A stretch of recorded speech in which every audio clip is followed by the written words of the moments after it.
All right. So I was honestly contemplating not even making a video about this, but I just now am coming into the knowledge of the Trans Day of Vengeance poster that was being shared around Twitter that was ending up being banned. And I wanted to speak up about one important point in this conversation that has to be made. And that is that calling for violence in the trans or anti-trans debate is only coming from one side.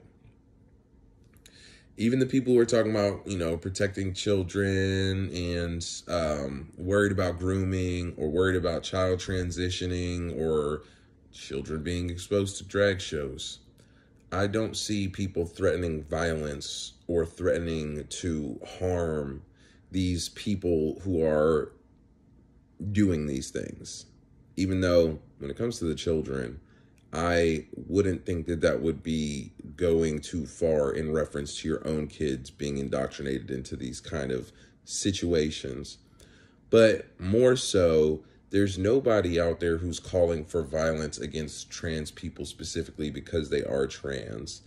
And I think it's very important that we make that point loud and clear, because you can't say the same thing for the other side. People who are against regular people they would call cis, but I don't use that word because it doesn't actually mean anything. It just means that you're normal. You can't create new, a new rules, new world, new universe, new reality, and then call the old reality like some other name to imply that it's just as fabricated as yours. But yeah, you don't see people online in real life calling for or committing acts of violence against people specifically because they are trans. It's just not something that happens. So I am not going to make a long video out of this. I can say that I can kind of understand why Twitter was blocking accounts of people, even when they were sharing that to point out, that how messed up it is.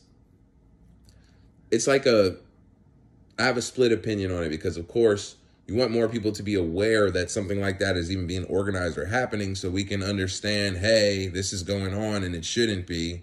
So that's why a lot of people are sharing it.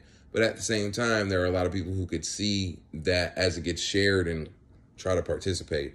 So it puts us in a hard place, though, because for people who want to prevent something like that from happening, we have to know that's not like, I didn't even know that was happening until this morning when I'm now watching a Tim Pool video, go figure, about about how many people were getting banned for the thing. And I'm just like, well, okay, but we got to know that that's about to happen so that we could do something to address it, And they're like, oh, but don't go out there inciting violence against these trans people on their day of vengeance. Like, what kind of a Batman comic book do we live in right now? So I don't know, man.